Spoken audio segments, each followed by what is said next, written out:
بیٹے کہہ رہے ہوتے ہیں بڑی شان سے کہ ہمارا حصہ دو. کس چیز کا حصہ ہے آپ کا؟ باپ جب تک موجود ہے مالک موجود ہے اس چیز کا، آپ کا کوئی حصہ نہیں. باپ کے انتقال کے بعد جب مالک نہیں رہا اب وراثت میں حصہ آپ کا بنتا ہے.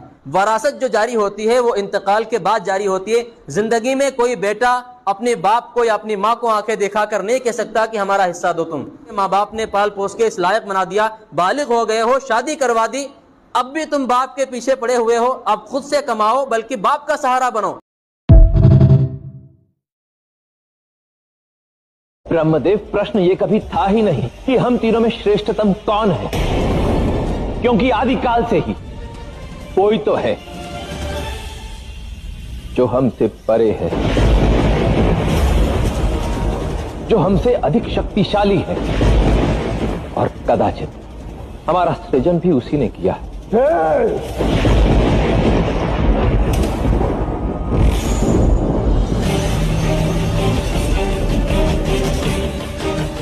یدی کوئی ہے مجھ سے شریشٹھ تو پرستت کرو میرے سمکھ. پریچے دو سب کو، کہاں ہے وہ ارجا؟ نہیں جانتا، بس آبھاس ہے کہ وہ ارجا ہے. اسی لیے پریاس رت ہوں برہمدیو کہ آپ کو بھی اس ستیہ کا بھان کرا سکوں تاکہ آپ کا اہنکار دور ہو. کھڑکھڑانے والی کیا ہے؟ کیا جانوں کہ کھڑکھڑانے والی کیا ہے؟ وہ قیامت ہے جس دن لوگ ایسے ہوں گے جیسے بکھرے ہوئے پروانے، اور پہاڑ ایسے ہو جائیں گے جیسے دھنکی ہوئی رنگ برنگی بھوک. اب جس کے اعمال کے وزن بھاری نکلیں گے وہ دل پسند عیش میں ہوگا، اور جس کے وزن ہلکے نکلیں گے اس کا ٹھکانہ ہاویہ ہے. اور تم کیا سمجھے کہ ہاویہ کیا چیز ہے؟ وہ دہکتی ہوئی آگ ہے.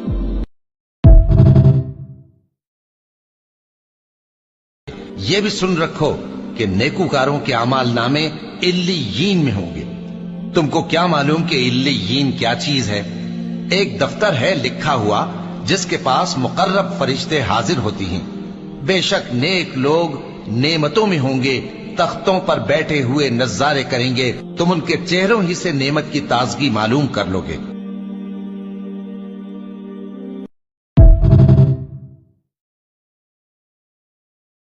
کہنے لگا کہ میرے پروردگار، اچھا تو مجھے اس روز تک کہ لوگ اٹھائے جائیں مہلت دے. فرمایا کہ تجھ کو مہلت دی جاتی ہے اس روز تک جس کا وقت مقرر ہے.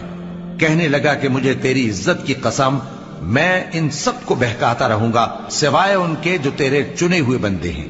فرمایا ٹھیک ہے، اور میں ٹھیک ہی کہتا ہوں کہ میں تجھ سے اور جو ان میں سے تیری پیروی کریں گے سب سے جہنم کو بھر دوں گا.